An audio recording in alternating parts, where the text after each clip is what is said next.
उजाले उनकी यादों के।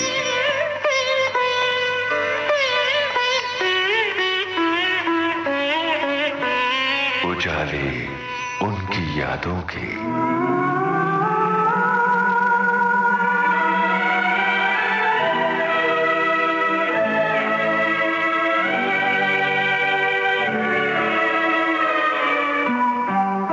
आप सभी को रेणु बंसल का नमस्कार।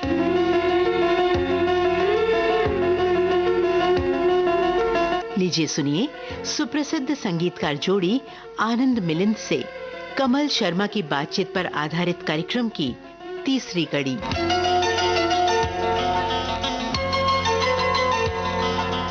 आनंद जी और मिलिंद जी, आप दोनों का विविध भारती के इस कार्यक्रम में स्वागत है। आप दोनों का ही संबंध भारतीय फिल्म संगीत की एक बहुत ही मूल्यवान विरासत से है और फिल्म संगीत के एक महान संगीतकार चित्रगुप्त जी से है, जो आपके पिता थे, जिन्होंने बहुत ही मीठी और कर्णप्रिय धुनें बनाई। श्रोताओं, आज के इस प्रोग्राम में हम आनंद मिलिंद की जोड़ी से जानेंगे उनके संगीतकार पिता चित्रगुप्त जी के बारे में और सुनेंगे चित्रगुप्त जी के संगीतबद्ध किए गीत। आनंद जी, जो बात उनके बारे में हमने पढ़ी है, जानी है, वो ये कि चित्रगुप्त जी अपने समकालीन संगीतकारों में बहुत ही पढ़े लिखे संगीतकार थे। 2 विषयों में वो पोस्ट ग्रेजुएट थे। उनके बारे में हम आपसे जानना चाहते हैं। उनका ज़्यादा ध्यान तो पढ़ाई के तरफ ही था, क्योंकि हम लोग बिहार के हैं और श्रीवास्तव कायस्थ, तो वहाँ पढ़ाई लिखाई का बहुत ज़्यादा है। तो हमारे जितने फ्रेंड्स और रिश्तेदार जो हैं, जनरली आप उनको इनकम टैक्स डिपार्टमेंट में या IAS ऑफिसर्स हैं बहुत सारे।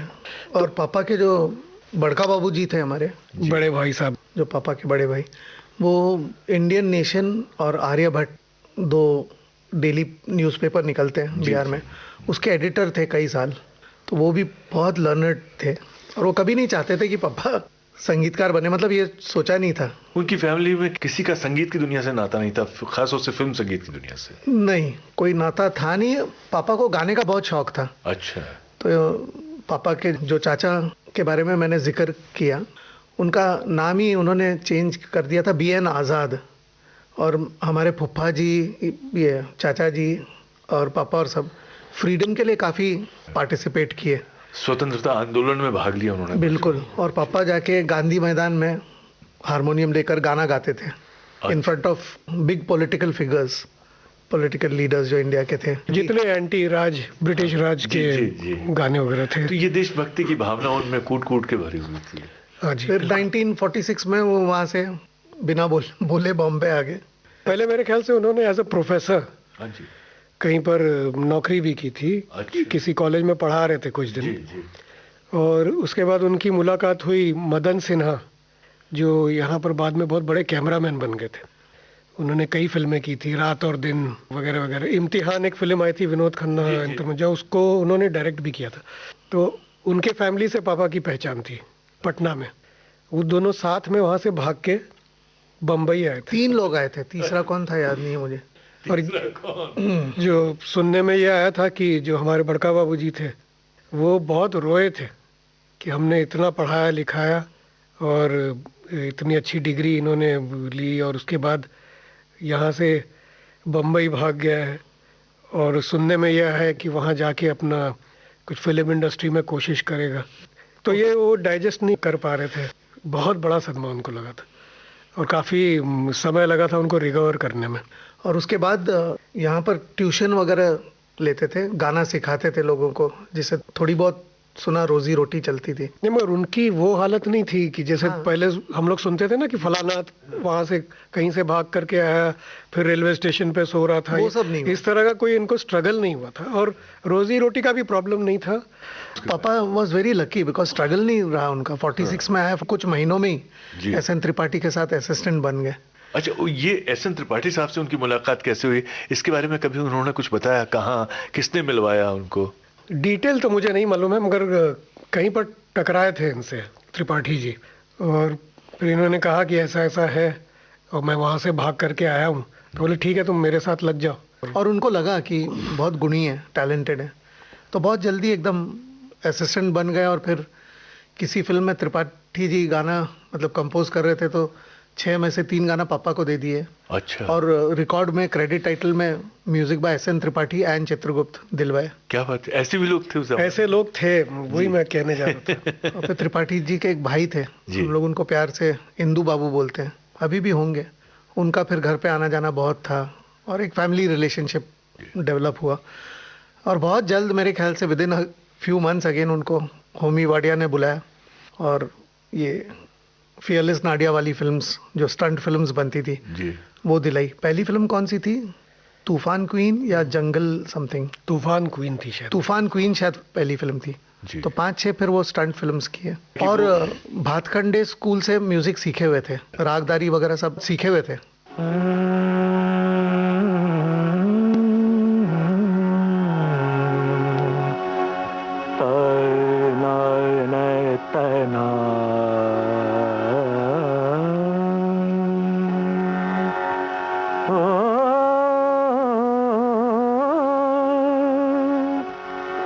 अखियन संग अखियां लागी आज, अखियन संग अखियां लागी आज, झूमे बार बार मेरे मन में प्यार, नित ऐसा तो मौसम आए ना, अखियन संग अखियां लागी आज, अखियन संग।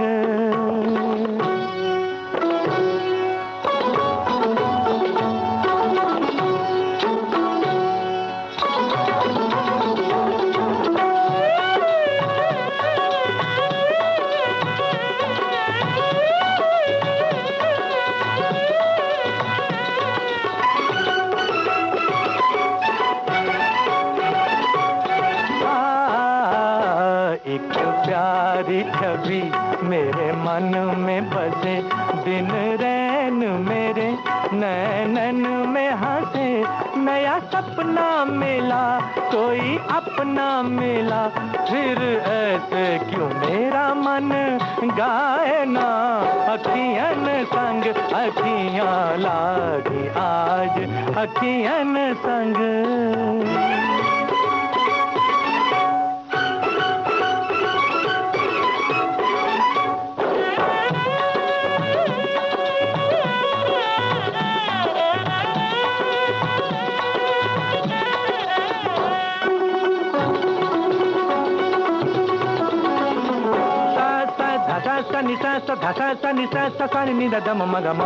मधुमाती पवन इखला के चली, जैसे नार कोई शर्मा के चली, कभी रुकती हुई कभी झुकती हुई, अब आके ये सावन जाए ना, अखियन संग अखियां लागी आज, अखियन संग अखियां। मम मम गम गम गम सा मगम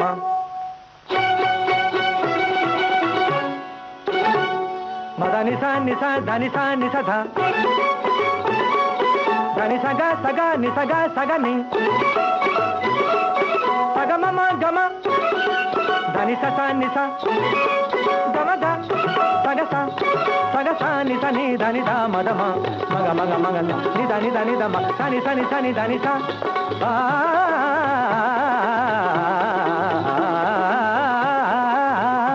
अखियन संग अखियन संग अखियन संग अखियां लागी। वाह वाह वाह, क्या कहने। चित्रगुप्त जी के संगीत में जो माधुर्य है उसका जवाब नहीं, और ये माधुर्य आप लोगों ने भी अपने संगीत में कायम रखा है। लेकिन आनंद जी, मिलन जी, यहाँ मैं एक बात कहना चाहूँगा। व्यक्तिगत रूप से मुझे लगता है कि जितना मधुर संगीत या जितने प्रतिभाशाली चित्रगुप्त जी थे, वैसा स्थान, वैसा महत्व उनको शायद नहीं मिला है। उनके साथ इस मामले में अन्याय हुआ है। ये कमल जी सारे लोग बोलते हैं कि he didn't get his due। पर एक बार मेरी बात हो रही थी संगीतकार रवि जी के साथ जी। तो उन्होंने बहुत अच्छे तरह से एनालाइज किया था इसी पॉइंट को। वो बोले कि जहाँ तक काम का सवाल था तो बोले आपके पिताजी तो किसी से कम थे ही नहीं। बोले आज भी इतने हिट गाने दिए, हो सकता है आपको ये नहीं याद हो कि कौन हीरो था, हो सकता है कि उस तरह की कोई फिल्म ना राज कपूर ना देवानंद या दिलीप कुमार, उसके बिना इतने हिट गाने देना और रिकॉग्निशन मिलना बहुत इन इट सेल्फ बहुत बड़ी बात है। तो रवि जी का कहना ये था कि जब पापा पॉपुलर हुए, बोले वो ना बोलना उनके सिस्टम में नहीं था। मतलब वो इतने सॉफ्ट इंसान थे पिताजी। तो बोले कि मान लीजिए कि किसी की फिल्म की उन्होंने, और वो जिसको अभी छोटा बैनर और बड़ा बैनर बोलना मुझे नहीं अच्छा लगता, हर ग्रेड की फिल्में बनती हैं। और किसी की फिल्म की जो सो कॉल्ड बी क्लास कहिए उसको, और उसका म्यूज़िक बहुत हिट हुआ, उसके कुछ महीनों के बाद उस आदमी ने फिर अगली फिल्म प्लान की, तो नेचुरली इनके पास ही आया। तो बोले उस वक्त ये ना नहीं बोल सकते थे, कि उनको लगता था मैं कैसे इसको मना करूं, इसने मुझे ये फिल्म दी थी। तो बोले कि उस चक्कर में इनके पास बहुत सी ऐसी फिल्में आती गई। तो बोले अगर वो कुछ फिल्में उस ज़माने में छोड़ देते जी, क्योंकि उन्होंने एक दो एग्जाम्पल भी दिए थे मुझे कि साउथ की बहुत बड़ी कंपनियां थीं जो सोचेंगे चित्रगुप्त जी से म्यूज़िक लेना है। फिर बोले बाद में ये डिस्कशन होता था, उन्होंने मुझे ऐसे स्वासन का एग्जाम्पल भी दिया। तो बोले वहाँ आपके पिताजी का नाम फाइनल हो चुका था, और उसके बाद फिर क्यों नहीं लिया, इसीलिए नहीं लिया क्योंकि बोले कि मरो साथ में 8-10 ऑर्डिनरी फिल्म्स भी कर रहे हैं, पता नहीं हमको टाइम दे पाएंगे कि नहीं। तो बोले अगर वो उसमें से अगर धीरे धीरे निकल जाते तो सिर्फ बड़ी फिल्में उन्होंने की होती। एक चीज़ और है ना इसमें, जैसे जो बड़ी फिल्में होती थी उसमें संगीतकार से ज़्यादा नाम होता था हीरो का। फॉर एग्जांपल दिलीप कुमार या गुरुदत्त या देवानंद। पापा तो छोटी जो फिल्में करते थे उसके हीरो वही थे। आपकी बातों से ये जरूर लगता है कि वो अपने वादे के पक्के थे। जैसे हम कहते हैं कि मैन ऑफ वर्ड्स, एक बार किसी से अगर वादा कर लिया है तो फिर ये नहीं देखना कि इसमें नफ़ा होगा नुकसान होगा, इस तरह के समीकरण करने वाले वो इंसान थे ही नहीं। उस तरह की वणिक बुद्धि उनमें नहीं थी, और जिसने भी उन पर एहसान किया उस बात को याद रखते थे। और यहाँ चित्रगुप्त जी के बारे में हम ये ज़रूर कहना चाहेंगे कि उन्होंने फिल्म संगीत पर, हम संगीत प्रेमियों पर ये एहसान किया कि इतना खूबसूरत, इतना मीठा संगीत दिया, इतनी सुरीली धुनें जो अपने ख़जाने से उन्होंने दी हैं, हम सब मुग्ध हो जाते हैं उनके गाने सुन करके। और यहाँ चित्रगुप्त जी की बनाई धुनों में से कौन सी बड़ी आप सुनने वालों की नज़र करेंगे? फिल्म का नाम है एक राज, गायक किशोर कुमार और मुखड़ा। अगर सुन ले तो एक नगमा हुजूरे यार लाया। ये गाना किशोर दा को बहुत पसंद था, मजरू साहब ने लिखा था। और वही खास करके इसमें एक नोट था, अगर सुन ले तो एक नगमा हुजूरे यार। ये जो नोट था ना, ये किशोर कुमार को बहुत पसंद था, हमेशा जिक्र करते थे। बोले यार नोट आपने सोचा कैसे? लाया हूँ। इस गाने में दर्द भी है। वो दर्द जो है वो आप सिर्फ सुन करके महसूस कर सकते हैं। एक राज फिल्म का गीत किशोर दा की आवाज में।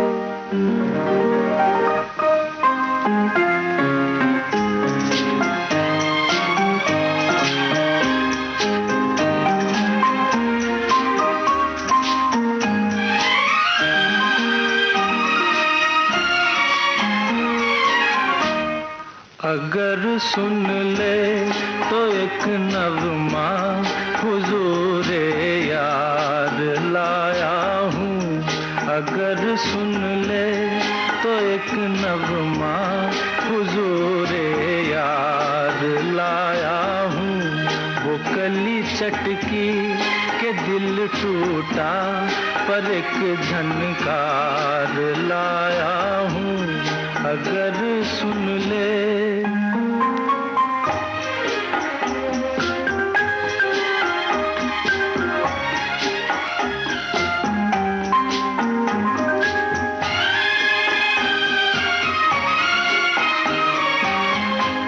मुझे मालूम है इतना कि मैं क्या, मेरी कीमत क्या।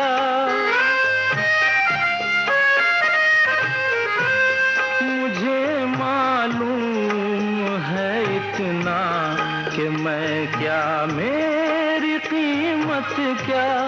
जो सब कुछ था जो कुछ भी नहीं, एक ऐसा प्यार लाया हूँ। अगर सुन ले तो एक नगमा हुजूरे यार लाया हूँ। अगर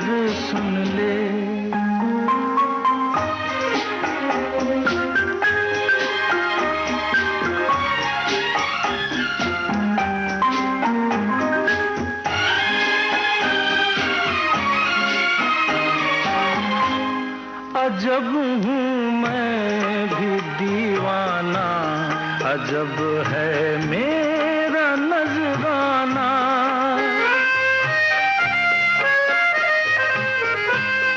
अजब हूँ मैं भी दीवाना, अजब है मेरा नजराना, कि उनके लिए मैं अपनी वफा का टूटा हार लाया हूँ।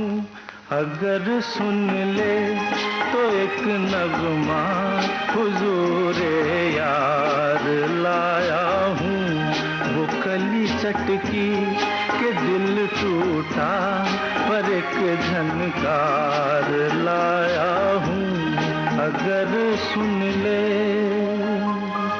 मजरू साहब ने चित्रगुप्त जी के लिए बहुत सारे गाने लिखे और बहुत उम्दा गाने लिखे, एक से बढ़कर एक गाने लिखे।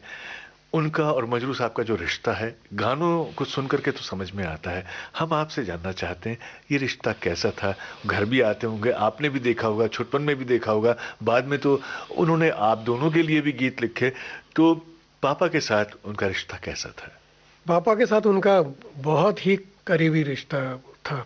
और हम लोग तब तो स्कूल में पढ़ते थे, और 1 बजे जब स्कूल छूटता था तो मेरे ख्याल से हफ्ते में 3-4 दिन जैसे ड्राइंग रूम में हम लोग एंटर करते थे तो मजरू साहब बैठे हुए रहते थे वहाँ पर। और उनकी एक फिक्स जगह थी, एक सोफे पे बैठ के दोनों तरफ हाथ रख के और खूब मज़ा ले लेके कुछ सोचते रहते थे। हाँ, उस ज़माने में पान भी खाते थे। और फिर वो हम लोग की आवाज़ ना हो, चुपचाप वहाँ से निकल के कई बार देखते तो बुला लेते थे, कैसे हो बेटा, ये सब बात कर। मतलब उनका बहुत ही करीबी रिश्ता था मजरू साहब के साथ, एकदम समझ लीजिए भाई की तरह। उनका कई बार ये होता था कि सुबह आते थे वो 10 बजे के करीब, और 1 बजे वो गाना वाना लिख के फिर निकल भी जाते थे। पापा बोलते थे खाना, तो बोलते थे अब खाना घर जाके ही खा लूँगा, क्योंकि अब तो एक जल्दी हो गया काम। क्योंकि शायर तो थे ही कमाल के, उसमें तो कोई शक ही नहीं है। और जो अंतरे वगैरह होते थे ना, उसमें उनको कहाँ वक्त लगता था। अगर मुखड़ा एक बार फाइनल हो गया तो अंतरे तो बैठ के यूं ही एक सिटिंग में गाना बन जाता था। क्या बात है। यहाँ हम कौन सा गाना सुनवाने जा रहे हैं? आकाशदीप। मिलिंद जी, आपने तो मेरे मुंह की बात छीन ली। इस फिल्म के सारे गाने बहुत मीठे हैं और फिल्म के शीर्षक के अनुरूप चित्रगुप्त जी का नाम, मजरू साहब का नाम फिल्म संगीत के आकाश में आकाशदीप की तरह रोशन रहेगा, टिमटिमाता रहेगा। और यहाँ अभी फिल्म आकाशदीप का कौन सा आकाशदीप हम गाने की शक्ल में रोशन करेंगे आपकी पसंद पर? गाने तो कई सारे हैं, मेरे ख्याल से दिल का दिया जला के गया बहुत ही फेवरेट गाना है हम लोगों का, और लता जी ने इतने हस्की टोन में गाया कि मजा आ जाता है। इस गाने की और क्या खासियत लगती है आपको? कॉम्पोजिशन लाजवाब है, राइटिंग भी बहुत अच्छा है, और लता जी का सिंगिंग तो मतलब कमाल। आपके दिल में बिल्कुल रोशनी कर देता है, बहुत सारे दिए जल उठते हैं मोहब्बत के। तो ये गाना सुनते हैं, दिल का दिया जला के गया, ये कौन मेरी तन्हाई में।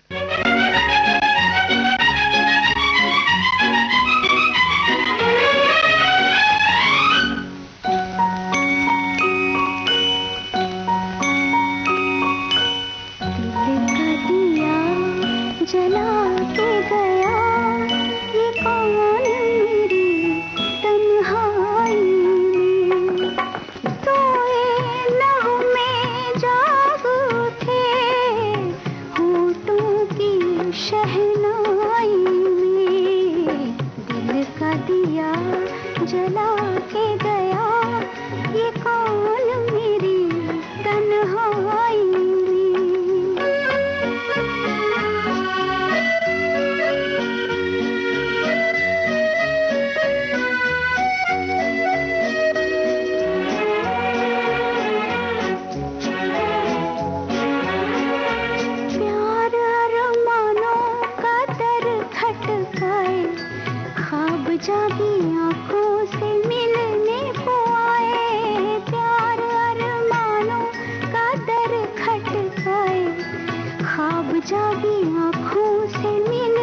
गया, ये कौन मेरी तन्हाई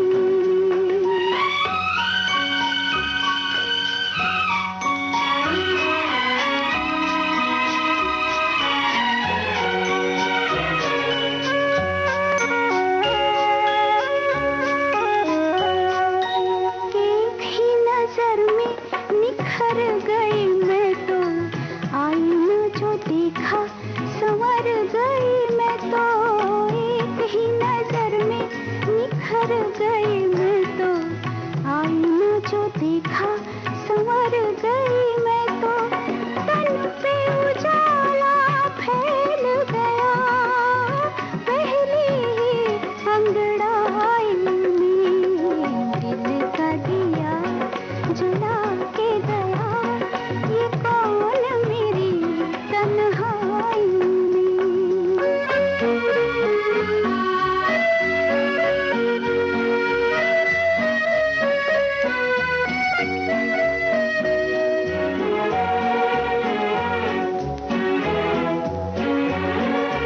टूटते लबों को मैं खोल रही हूँ, बोल वही जैसे के बोल रही हूँ, कांपते लबों को मैं खोल रही हूँ, बोल वही जैसे के बोल रही हूँ, बोल जो डूबे से है कहीं इस दिल की गहराई में, दिल का दिया जला के गया ये कौन मेरी तन्हाई में, दिल का दिया। आज हमने भी दिए जलाए हैं स्मृतियों के, यादों के अपने इस प्रोग्राम में। चित्रगुप्त साहब की स्मृतियों के, उनके साथ जो गीतकार जुड़े थे उनकी स्मृतियों के। मजरू साहब का एक गाना सुनवाया हमने, और मजरू साहब ने बहुत सारे गाने लिखे हैं। अभी मजरू साहब की थोड़ी सी और बात हम करना चाहेंगे। फिल्म आकाशदीप में एक रफ़ी साहब ने भी बहुत मीठा गाना गाया। मुझे दर्द दिल का पता। इस गाने की अगर हम कविता की बात करें, वो तो है ही खूबसूरत, इसकी तर्ज भी अद्भुत बनाई है। इस गाने के बारे में बताइए। और रफ़ी साहब की भी भूमिका रही है आपके पापा के बहुत सारे गानों में एक गायक के रूप में। रफ़ी साहब को तो हम लोग ने सैकड़ों बार म्यूज़िक रूम में देखा है। हम लोग अपने आप को बहुत लकी महसूस करते हैं। और इन जनरल वो बहुत कम बोलते थे, थोड़ा बहुत, मगर बात करते थे।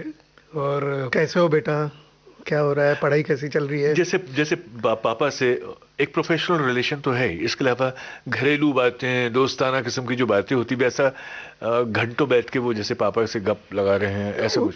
उनके साथ भी यही था कि वो, क्योंकि रफ़ी साहब का रिहर्सल हमेशा सुबह 8 बजे रखते थे, तो चूंकि 8 बजे रखते थे, वो 8 से पौने 9 बजे रिहर्सल ख़त्म हो जाता था। तो फिर वो समय ऐसा था कि फिर वो अपने निकल जाते थे। आप ही ने बताया था कि वो अगर थोड़ा सा पहले आ गए तो बाहर खड़े रहते, बाहर वेट करते थे कि जब 8 बजने में 2 मिनट होगा तब मैं जाके बेल बजाऊंगा। इतने पंक्चुअल थे वो। मगर बहुत प्यार था आपस में और बहुत रिस्पेक्ट करते थे एक दूसरे को। बट आनंद जैसा कहा, वो मैंने भी ऑब्जर्व किया था कि रफ़ी साहब was a man of very few words. मतलब खामखा का बैठ के इसके बारे में बात करना, उसके बारे में बात करना, या फलाने को क्रिटिसाइज करना, कुछ नहीं, ये सब था ही नहीं। उनके किसी को गाली दे रहे हैं, किसी के बारे में अच्छा बोल रहे हैं, जो लोग करते हैं अक्सर, जी, जी, जी। वो सब था ही नहीं उनमें। अपना काम किए बस। और फिर आई थिंक हर जगह मैं ये पढ़ता हूँ कि he was a family man. दोस्तों, संगीतकार जोड़ी आनंद जी और मिलिंद जी से हम रफ़ी साहब के बारे में, चित्रगुप्त जी के बारे में और चित्रगुप्त जी से जुड़े दूसरे गायक गायिकाओं और गीतकारों के बारे में और भी बातें करेंगे। उसके पहले सुनते हैं फिल्म आकाशदीप का ये गीत।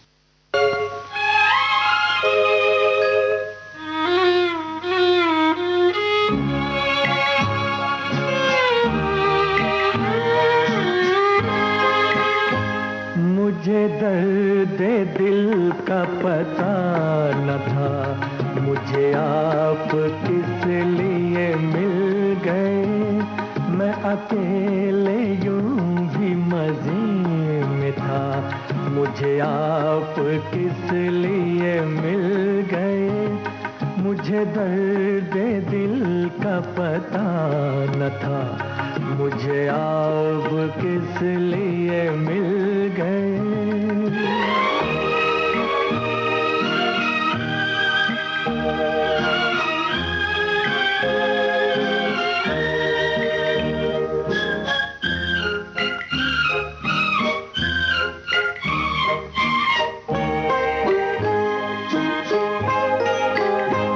यूं ही अपने अपने सफर में गुम, कहीं दूर मैं, कहीं दूर तुम,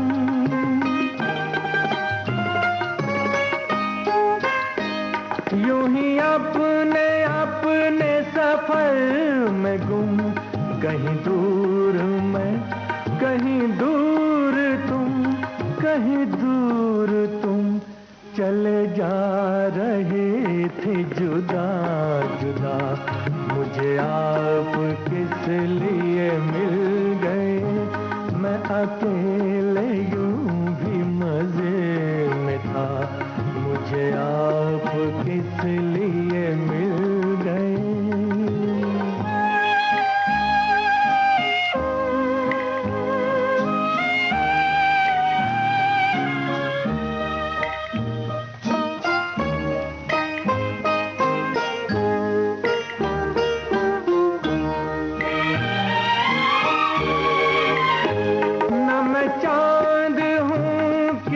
शाम का न चिराग हूँ किसी बाम का,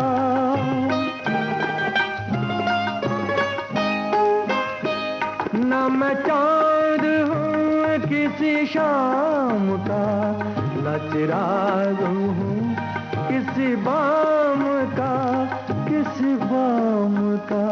मैं तो रास्ते का हूँ एक दिया।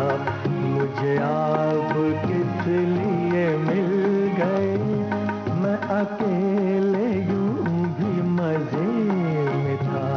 मुझे आप किस लिए मिल गए, मुझे दर्द दिल का पता न था। मुझे आप किस लिए मिल गए।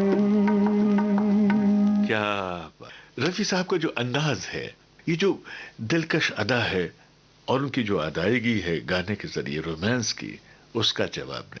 और मुझे लगता है कि एक गीतकार को, एक संगीतकार को भी बहुत अच्छा लगता है जब वो गाना बहुत अच्छा पिक्चराइज होता है या उसको बहुत अच्छी तरह से एक अभिनेता या अभिनेत्री अभिव्यक्त कर देते हैं। मुझे याद आता है पापा का एक गाना, फिल्म का नाम है ऊंचे लोग। वाकई बड़े ही ऊंचे कद का गाना है, बहुत बेशकीमती गाना है।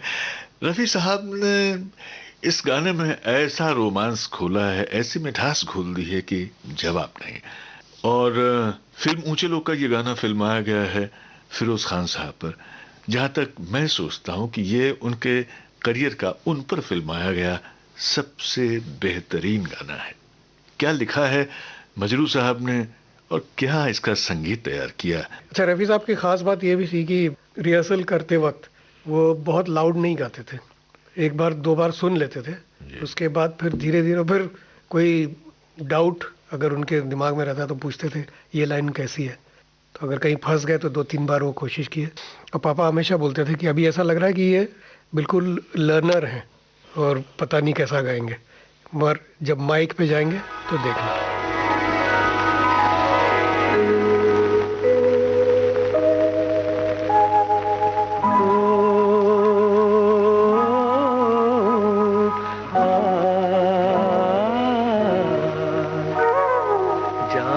दिल दीवाना रुत जागी वसल यार की, जाग दिल दीवाना रुत जागी वसल यार की। बसी हुई जुल्फ में आई है सबा प्यार की, जाग दिल दीवाना।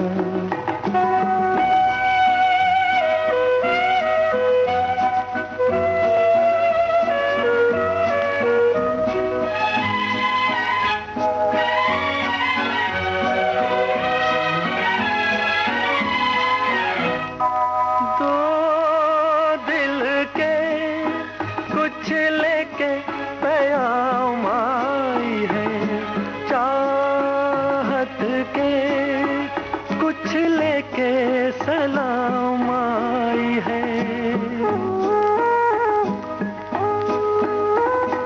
दो दिल के कुछ लेके प्याम आई है, चाहत के कुछ लेके सलाम आई है। दर पे तेरे सुबह खड़ी हुई है दीदार की, जाग दिल दीवाना रुत जागी बस ले यार के जा दिल दीवाना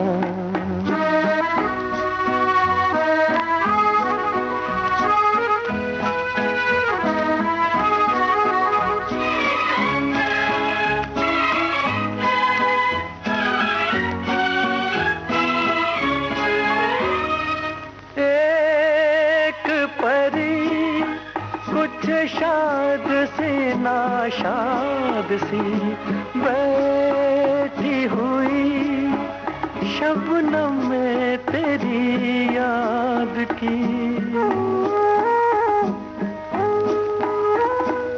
एक परी कुछ शाद सी नाशाद सी बैठी हुई शबनम में तेरी याद की भीग रही होगी कहीं कली सी गुलजार की जान दिल दीवाना रुत जागी बस ले यार की बसी हुई जुल्फ में आई है सबा प्यार की दीवाना।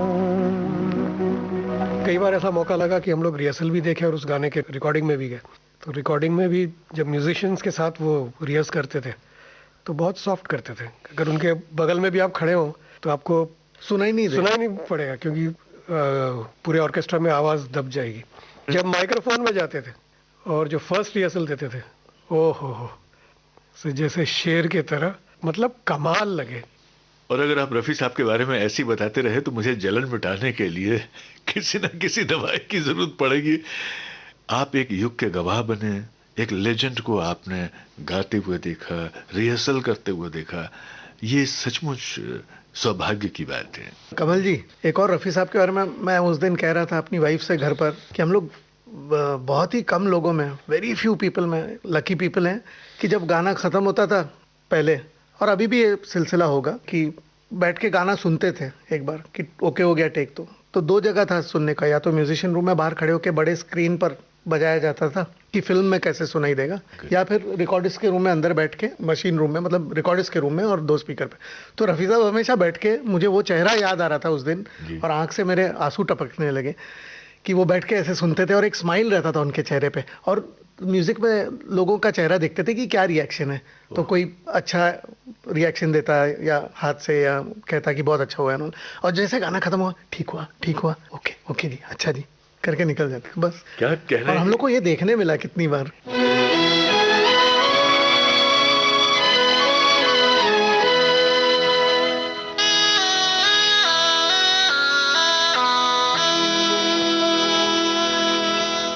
चल उड़ जा रे पंछी,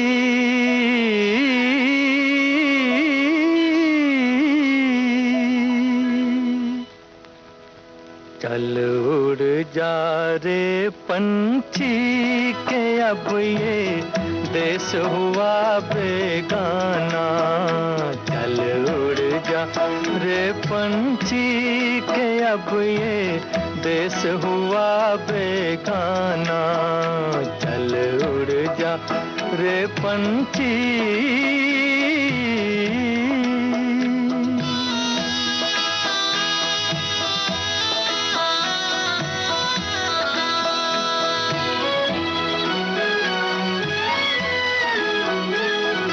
खत्म हुए दिन उस डाली के जिस पर तेरा बसेरा था।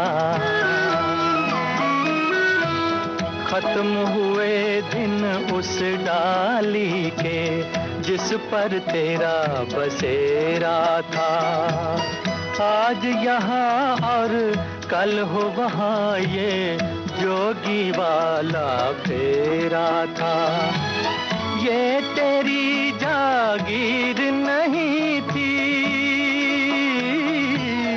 ये तेरी जागीर नहीं थी, चार घड़ी का डेरा था। सदा रहा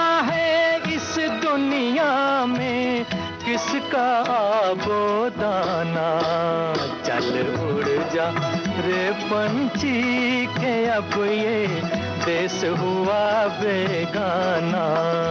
चल उड़ जा रे पंछी के अब ये देश हुआ बेगाना। चल उड़ जा रे पंछी।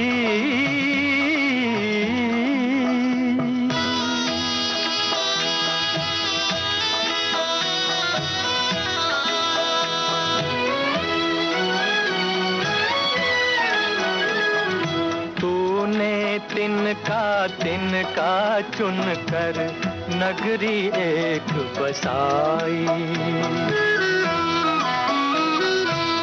तूने तिनका चुन कर नगरी एक बसाई। बारिश में तेरी भीगी पांखें धूप में गर्मी खाई। गम ना कर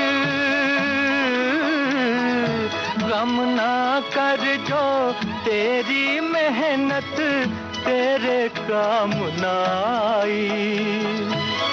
अच्छा है कुछ ले जाने से देकर ही कुछ जाना।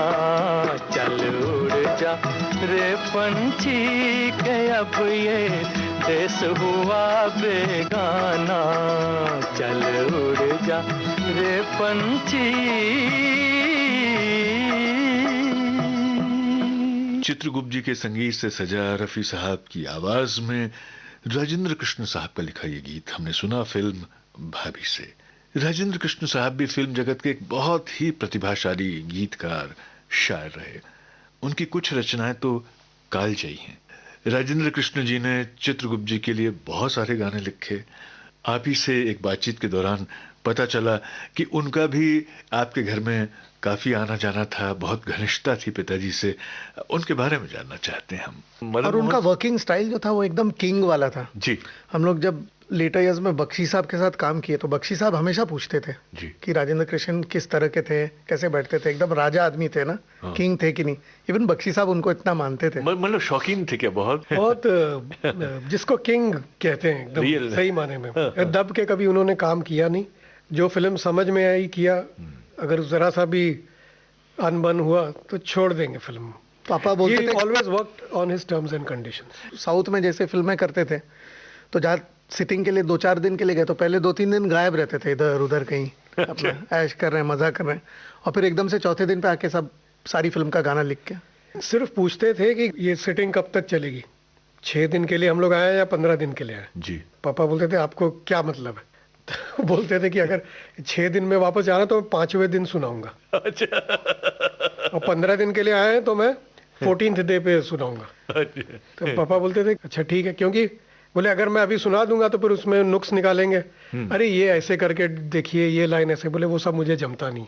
और प्रोड्यूसर डायरेक्टर नर्वस हो जाते थे। हाँ, कि बॉम्बे से मद्रास गए और 3 दिन से गायब है और हमारा काम ही नहीं कर रहे हैं। और उनको क्या पता कि ये सब काम करके और उनके दिमाग में सब कुछ है। तो मतलब शब्दों के ऐसे धने, टिप्स पर सारी चीजें हैं एकदम। और जैसे बोला उसी तरह उसी समय, जैसे आशु कवि जिनको हम कहते हैं, इधर से विषय आया उधर से लिख दिया एकदम। हाँ, बिल्कुल। ऐसे लोग, नहीं तो लोगों को बड़ा जोर लगाना पड़ता है, सोचना पड़ता है। इतनी जल्दी भी लिख के दे देना वो अपने आप में कमाल की बात इसलिए भी है क्योंकि उसमें कविता का जो स्तर है, पोइट्री का जो लेवल है, वो वैसे ही बना। कमाल के राइटर। तो यहाँ पर हम राजेंद्र कृष्ण साहब का कोई गाना, फिल्म मैं चुप रहूंगी का गाना, चांद जाने कहाँ खो गया।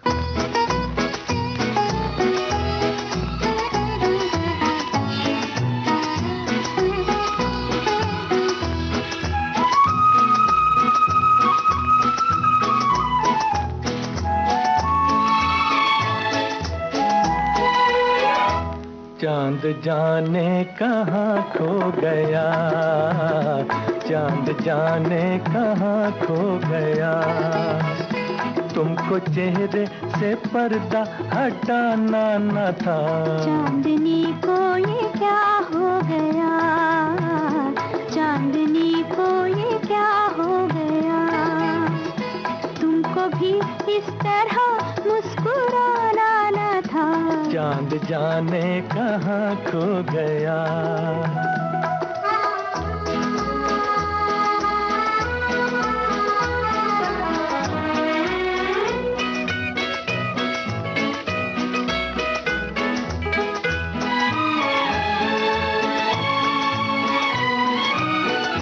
प्यार कितना जवा, रात कितनी हंसी, आज चलते हुए थम गई है ज़मीं, थम गई है ज़मीं। आँख तारे झपकने लगे, आँख तारे झपकने लगे, ऐसे उल्फत का जादू जगाना न था। चांद जाने कहाँ खो गया।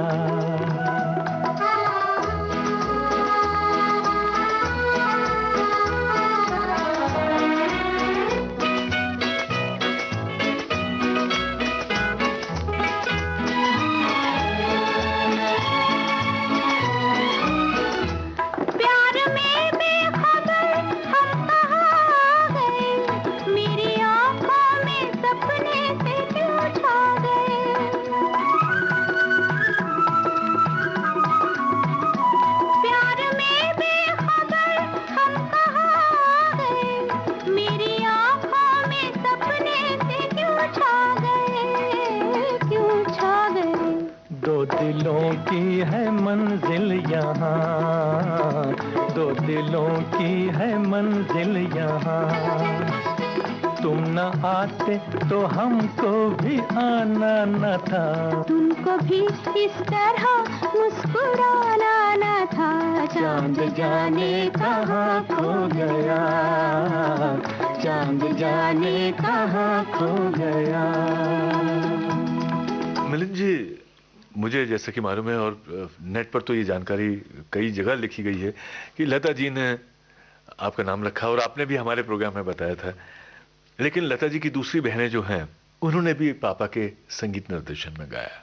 उषा जी की मैं बात करूंगा और एक बड़ा मशहूर गाना है बर्मा रोड का, बांके पिया। ये गाना बहुत कम सुनाई देता है लेकिन अद्भुत गाना है, बहुत ही मीठा गाना है।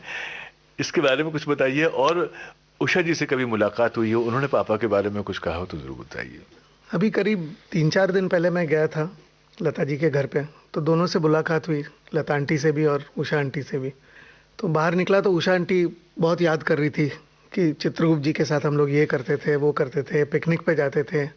2-3 इंसिडेंट नरेट कर रही थी कि एक बार हम लोग ट्रक में बैठे, लता आंटी थी, उषा आंटी, पप्पा, दिलीप ढोलकिया साहब जो पापा के असिस्टेंट थे और बहुत गुणी कलाकार थे, बाद में लक्ष्मी प्यारे के साथ भी असिस्टेंट थे। और बोली 1-2 बार हम लोग ने, और भी हम लोग के 1-2 लोग कभी कभी आते थे, तो उसमें एक बार हम लोग गए थे तो मुझे याद है उषा जी कह रही थी कि एच.एस. रवेल भी साथ में गए थे। अच्छा। तो ये मैं पहले सुना नहीं था, मुझे भी मैं सुना था कि ग्रुप साथ जाता है, मगर एच.एस. रवेल का नाम ली तो मैंने पूछा एच.एस. रवेल, तो बोली हाँ राहुल रवेल के फादर।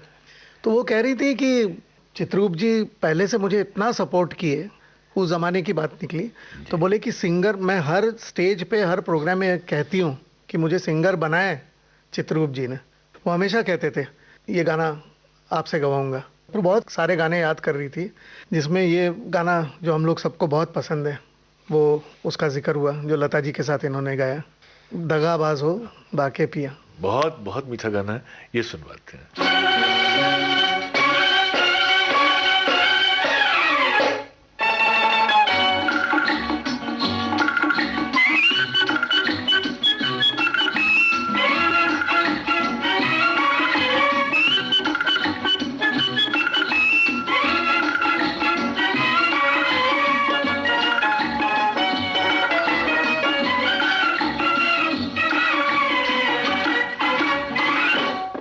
दगाबाज हो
तेरी बावरिया मिल या मत मिल पिया तेरी मर्जी हो तुम तो जन्म के बेदर्दी पर क्या मैं करूं सावरिया हो तुम तो जन्म के बेदर्दी गोरे हो या कारे हो तुम्हें हमें प्यारे हो हमें नहीं देखा सैया खुद को देखो याद दगाबाज बाके पिया कहो हाँ दगाबाज बाके पिया कहो हाँ दगाबाज आनंद जी, मिलिंद जी, आपके पिता चित्रगुप्त जी ने भोजपुरी की पहली फिल्म में संगीत दिया था। ये फिल्म थी गंगा मैया तोहे पीरी चढ़ाईबो। इस फिल्म में रफी साहब ने एक बहुत ही बढ़िया गीत गाया है, दिल को छू लेता है, रूह में उतर जाता है कहना चाहिए। शैलन जी ने इस गाने को लिखा है। मतलब ऐसी राइटिंग, ऐसा कॉम्पोजिशन और ऐसी सिंगिंग बहुत कम सुनने को मिलता है। बहुत इमोशनल गाना। अच्छा, ऑर्केस्ट्रा भी बहुत कम यूज़ किया था उन्होंने। और रफ़ी साहब जैसे आप जिक्र कर रहे थे कि बिल्कुल लगता ही नहीं है कि पंजाब के रहने वाले। सोनवा के पिंजरा में बंद, अभी बंद जो वर्ड है, जी। बंद फैल है राम, वो पापा ने जिस तरह से उनको रिहर्सल सिखाया, करवाया था, रिहर्सल। बिल्कुल उसको पकड़ के, यही था ना इन लोग में कमाल कि ये मूड जो है और म्यूजिक डायरेक्टर के जहन में जो है उसको जिस तरह से ये लोग ले आते थे। नहीं, जो आप बोल रहे हो वो बिल्कुल सही है, बिकॉज रफ़ी साहब पंजाबी थे और भोजपुरी का जो प्रोनाउंसिएशन और जो एक्सेंट और जो थ्रो ऑफ वर्ड्स है वो इतना अलग है हिंदी से, एक एक शब्द को उसमें क्लियरली बोला जाता और इन गानों में मुझे याद है कि थोड़ा ज़्यादा वक्त भी लगा था रिहर्सल में। जो भोजपुरी के गाने थे जी, जी। वो जैसे आम जो हिंदी के गाने होते थे वो आधा घंटा 45 मिनट में अपना एक स्ट्रक्चर देख के कई बार निकल जाते थे। मगर इस गाने में या जितने गंगा मैया के गाने थे उसमें मुझे याद है कि पापा ने बैठ के ये किस तरह से थ्रो हर शब्द का बहुत क्लियरली पूरा मूड भी जाए, पूरा साथ मूड में। बताया था, जी। सब थ्रो बताया था। और उसको गाने वाले का भी कमाल है कि उसको पकड़ा और उन्होंने सबसे बड़ी एकदम बात है कि ये गाना आप जितनी बार सुनते हैं ये आपकी आंखें नम कर देता है, भिगो देता है।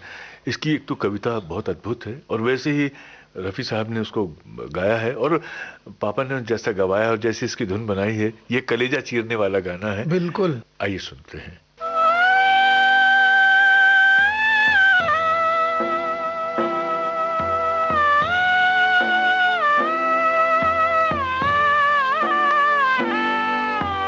सोनवा के पिंजरा में बंद भइल हाय राम, चिरई के जियवा उदास। टूट गइल डालिया छितर गइल खोतवा, छूट गइल नील रे आकाश। सोनवा के पिंजरा में बंद भइल हाय राम, चिरई के जियवा उदास।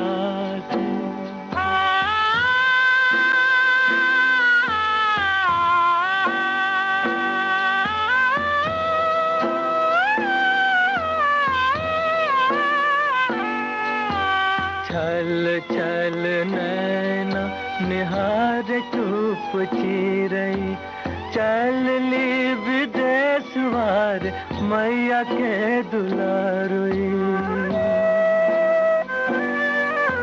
छल छल नैना निहार चुप चिरई, चल ली विदेश वार मैया के दुलारुई। आंसुआ के मोतिया निशानी मोर बाबुला, आंसुआ के मोतिया निशानी मोर बाबुला। धार गईन हम तोर पास, सोनवा के पिंजरा में बंद भइल हाय राम, चिरई के जियवा उदास।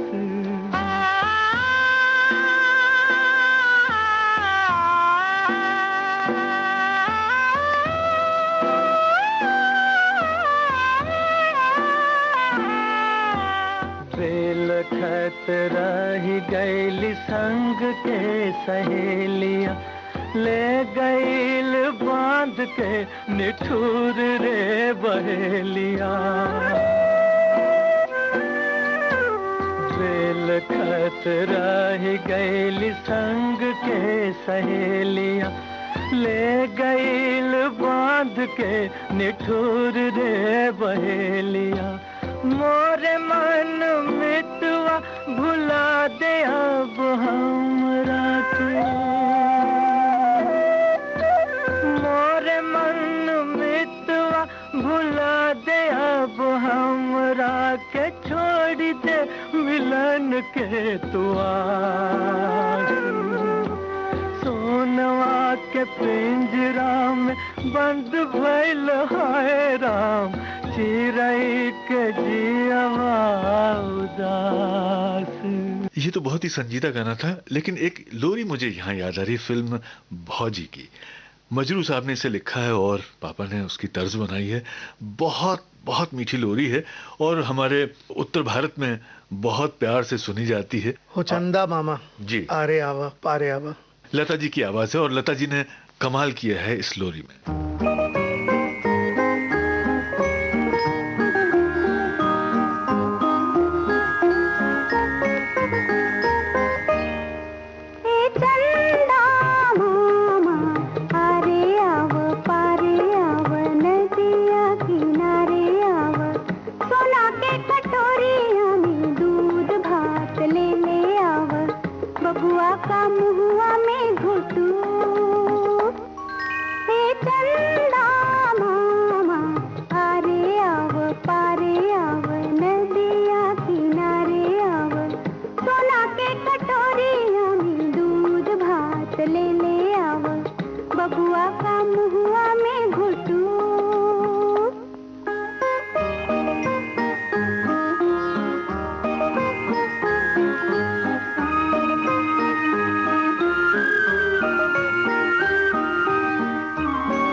सुन रहे थे सुप्रसिद्ध संगीतकार जोड़ी आनंद मिलिंद से कमल शर्मा की बातचीत पर आधारित कार्यक्रम की तीसरी कड़ी। रिकॉर्डिंग इंजीनियर थे दिलीप कुलकर्णी, ध्वनि संपादक कमल शर्मा।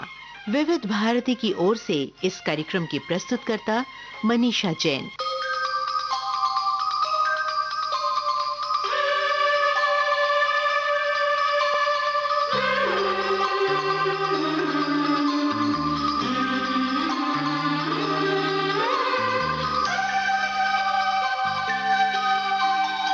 उजाले उनकी यादों के।